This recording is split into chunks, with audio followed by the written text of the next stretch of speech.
Hello, and welcome back to another episode of Critical Reactions with your host, Bryan.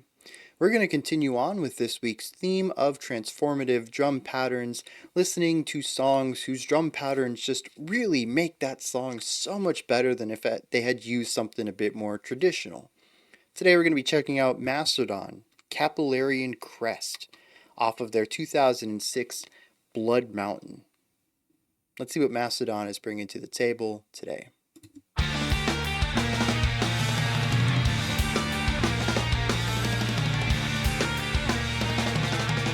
we're in a 4-4, looking at groupings of 3-3-2.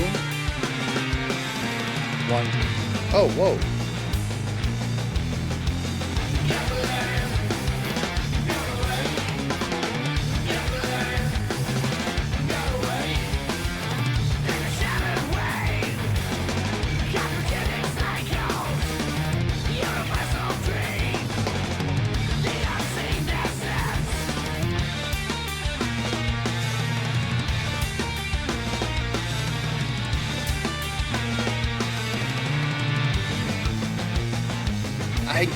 I'm not figuring that out.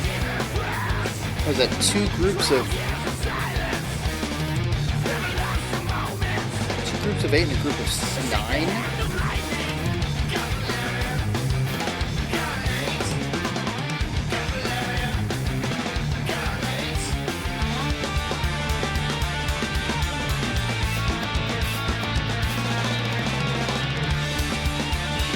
Yeah.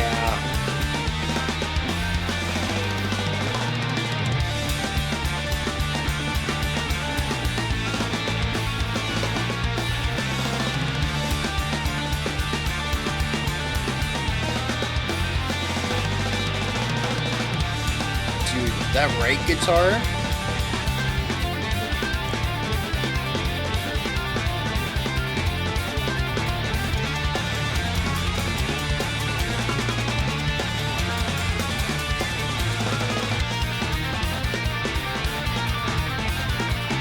The bass trying their best to hold things down in the middle, but there's too much chaos for any type of glue to hold.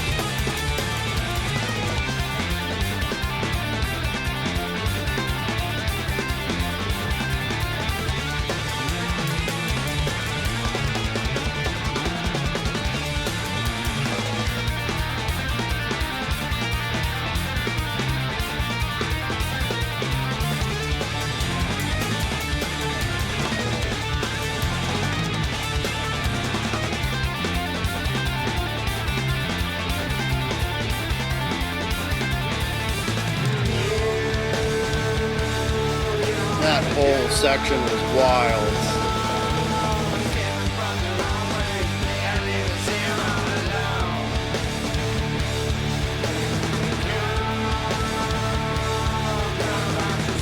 Super groovy right here. Very tight snare roll.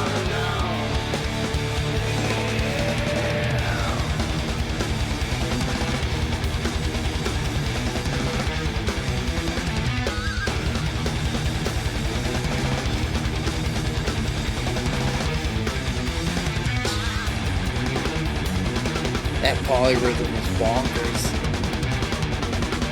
Like an 8 against 5 or something.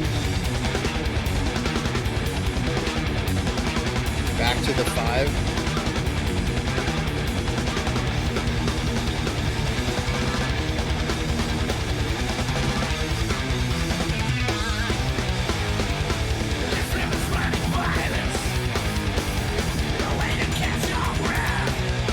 Love the dancing cymbal work.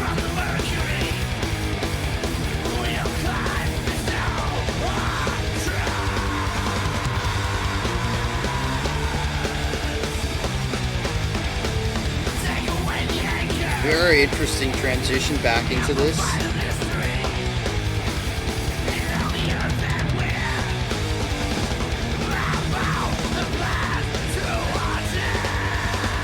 There you go, the extension of the idea.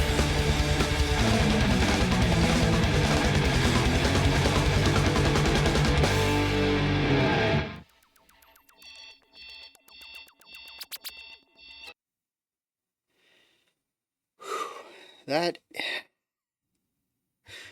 that's tense. Just feeling like the chest is closing in the whole song. Didn't even realize how tightly I had my body wound up until the song ends and I sort of just release all of that. Whew, man.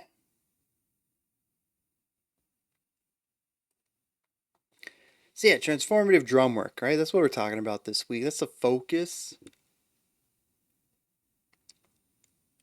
There's definitely some sections in here that I think are elevated due to the decision to play the drums this specific way. There's certainly some sections in here that sort of go towards something simpler, quarter note bass kicks alternating every other beat for the snare, ride cymbal, or yeah, I think it was ride at the time on every single beat. This was what we saw in that penultimate section, that really groovy section that kind of simplified things down a little bit. It wasn't so chaotic anymore. Yeah, there are a couple moments where the drums simplify, but a majority of the time, this drummer absolutely loves that snare. That snare gets so much time being played. It is ridiculous. For a lot of drummers, the snare is an accent point. You get your groove, your syncopation, your rhythm from your bass kicks. You get your pulse, your quarter notes. Every beat comes out of some cymbal. Your snare is for accents. You're going to accent 2 and 4, just 3 on every bar. Ways to create points of inflection within your overall passage or phrasing. This drummer says, I'm never leaving the snare. It just gets played constantly. Eighth notes, 16th notes, just snare rolls thrown into the middle of things. Why should I accent every other beat when I can accent every beat and places between the beats? I just want to keep hitting the snare. It, it turns the song into something that feels like a flurry of attacks. It becomes difficult to really figure out what's going on. What I've been trained over a long time of listening to rock and metal and jazz and pretty much anything that utilizes a drum kit all gets thrown out the window because this drummer, at least for this particular song, I don't know about others, decides that the snare is not an accent instrument anymore, it's a melodic instrument. And it gets played with rhythms that don't lean into the general groove and feel of the song at all. It just kind of, whenever the drummer feels like hitting a snare, we get a snare hit. And sometimes that happens frequently, rapid fire. It makes a lot of the song just feel tumultuous. Like there's no landmarks, there's no handholds to grab. You're just being whipped around with no chance of catching your footing or figuring out where you're at. Once the song starts, you're just in, and you don't get a chance to figure out what's happening until it's over. And a lot of that comes down to, I think personally, the drum work. Now the drums also do, it's not really, it's a full band thing.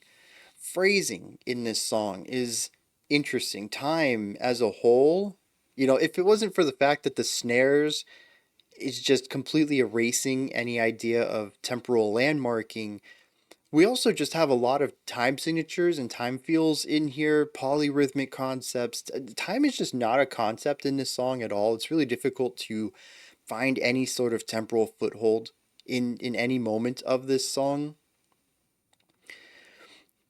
I mentioned right at the beginning that we were working with groupings of 3-3-2. 1-2-3, 1-2-3, 1-2, 1-2-3, 1-2-3, 1-2.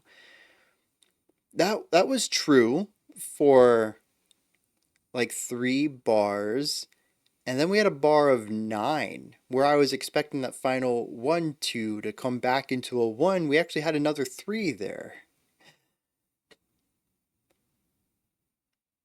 But we didn't stick with it. We went back to our 3-3-2 concept, but shorter this time.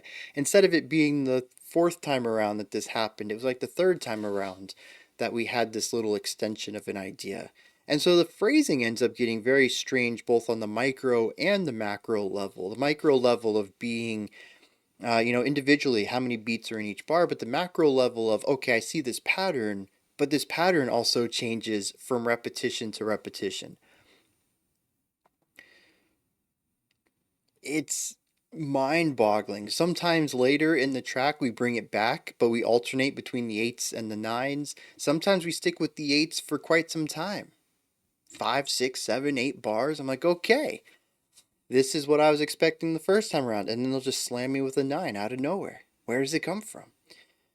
There's that one section that was in 5 at the end. I mentioned this was a 5 against 8. If you listen to the crash cymbal, which sounds like it is in its own world, completely divorced from everything else happening, that crash section, you're getting 8 per phrase, where you're getting 5 everywhere else. 5 against 8 is a bonkers just thing altogether. And the reason why that crash sounds like it's totally out of place is because it's really difficult to find any sort of symmetry in 5 against 8. Like, put 5 beats together and then 8 beats together on, like, all right, so we want to do it visually. Find some graph paper, right? And then find 2 specific points on the graph paper, and then put 5 dots equidistant between them, and then 8 dots on another horizontal line, and find out just how many times they actually have any sort of resemblance to each other as far as vertical placement. How often they're played at the same time, how often one comes directly in the middle between two of the others. It just doesn't happen. It's not like 2 against 4, where it just means that every other one, they're going to line up. You have 1, and then you have 2, and then you have 1, and then you have 2, right? There's just none of that symmetry in here at all. 5 against 8 is just a bonkers polyrhythm, and just to casually toss that in there is... what is he thinking? So it's difficult to follow the beat. It's difficult to follow an accent groove because there isn't one. It's difficult to follow general phrasing ideas because there's no repetition between phrases. It's difficult to follow time in general because we have odd time signatures that pop up for sometimes even just a bar. You'll have a bar of a time signature, and then other times we have these wild polyrhythms. There's just... I think it's masterful that somehow throughout all of this temporal chaos they create a groove that can be felt. I don't think there are very many sections in here where I could not bob my head to it in some capacity, and the fact that they can implement that despite all the rhythmic chaos going on and the lack of consistency across the board temporally is mind-boggling. I don't get it. This is something that I would love if somebody's transposed this to sheet music. I want to see the time signature shifts everywhere, but also the drum part put into notation. I've got to visualize it somehow because it is just a smorgasbord of sounds crammed into my ear when I'm trying to listen to it in real time. Now, this takes us over to the guitar work. Very textural, very rhythmic. There are a few moments of melody, but really not a lot of them. Even the vocals kind of lean into this. But there are some really cool riffs that I liked when they weren't going for more of an atmospheric thing with the guitars. One such section had the bass in the middle, giving us a bit of a walking bass line with... it was like alternating bass movement and then a pedal tone, and sort of going back and forth on these two ideas. Our left guitar, no, that is my left. Our left guitar was playing this melody. It was a shredding, faster ideas, just giving us a really strong lead line. And our right guitar was giving us foundational harmonic stuff. But what was cool about the harmonies is that they were melodic. It wasn't just, here's the chord, I'm going to strum it for 4 bars, I'm going to change to a different chord and strum that one for 4 bars. Nothing like that. there was movement within them, slower movement than what our other guitar was doing, but movement nonetheless. And it crafted basically a dual guitar line where one guitar was moving at half the speed of the other and primarily focused on harmony, where the other one's focused on melody. And so we have this triple approach where everybody's kind of doing counterpoint to some degrees.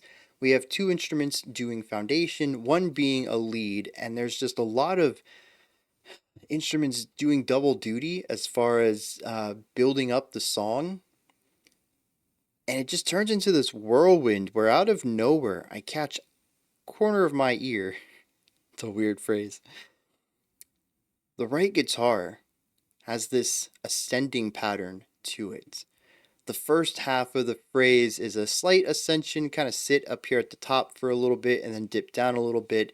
The second half pulls back into a rising idea that just continues to go and adds so much tension against the 16th note and 8th note playing of our other guitar. And the bass, I mean, the drums are just going crazy here too. The bass is trying to hold all this together with some like slight melodic ideas, but really functional foundational concepts, just trying to be the glue that holds the song together, and it's just not really working. The song feels like it just wants to crumble at this point. It there's just so much sonic information being crammed into my ears at every moment, but I think I enjoyed the ride on this, and it's for moments like I just described where I can really hear the group firing on all cylinders, doing things that are melodic and rhythmic and harmonic all at the same time, telling story through lead lines as well as chord progression and the story that that's telling, and just having a really strong bass presence, the drummer just absolutely tearing things up rhythmically. I can feel the story coming out of all this chaos that isn't just chaos. This is a band pushing their craft to the limits. I really don't know how this song didn't fall apart somewhere throughout here. And they make it sound so easy. I think that's my big takeaway on this, is just how effortless it sounds despite the obvious skill that went into both the composition and the performative aspects of it. I'm going to take a second to check out some lyrics and then we'll wrap this one up. Just as much as the track was a whirlwind for me musically, the lyrics here are wild. Even with the help of practically every line. I take that back. Every single line has an annotation in Genius. I have no idea what's going on. This is the middle of, I think, a concept album. The general description says it's the second single released from Blood Mountain, and it's about the hero's heart, as the single artwork suggests. So there's a hero to this story, and they go into Blood Mountain and feel their mind separated from reality, and then they meet a giant, which I says a sleeping giant has been woken after 12 years of slumber. That's the annotation. I have no idea where they got the idea of a giant from, but I'm going to guess that's some backstory lore. This is where a giant sleeps. You just got to know that kind of thing. Says it going through like blood rivers, and then they carve out their own soul because they've had a moment of self-actualization, self-realization of who they were. They don't need it anymore. And then I guess they wake up in a river after the huge instrumental break towards the end of the track. And something else happened. I don't know, man. It definitely feels a bit dense and requires a lot of knowledge about where this imagery comes from and the rest of the story. It's just, you got to know the lore of it. It's like being dumped into the middle of a fantasy film, right? Getting dumped into the middle of a story that takes place in our reality, like a drama, you can kind of pick things up as you go. But when you're tossed into this brand new world with characters and locations and ideas, it's too much for me. So maybe it's not the intended relationship, but I could not grasp the music and I don't have a strong grasp of the lyrics. So I do experience a level of synergy between the two of those. And what's interesting is that confusion will be assuaged as I become more familiar with it and have more listens to the song and a better understanding of the album as a whole. So yeah, it'd be a really interesting ride to listen to this stuff a few times and get a better grasp on the music at the same time I'm getting a better grasp on the story told lyrically. That'd be a neat little experience. Anyways, those are my thoughts. Capillarian Crest by Mastodon. What'd you think of this? Anything that stood out to you? Anything you'd like to add on to what I said or correct me on? Give me your thoughts, perspectives, and opinions on. Toss all that stuff down in the comment section. Above that, in the description box, you'll find a link to Linktree. Takes you to this menu right here. You can find links to my music, ways to support the channel, a link to the Discord server, and so much more. Above that, if you could, like, subscribe, and ring the bell. I greatly appreciate all three of those. We do have a special selection coming up next. Otherwise, I'll be back tomorrow, 5 p.m. Eastern Standard Time, 9 p.m. UTC. As usual, we're going to wrap up this week's theme. Until next time, remember to be critical, not cynical, of the music you listen to, and have a fantastic morning, afternoon, or evening whenever you choose to watch my videos.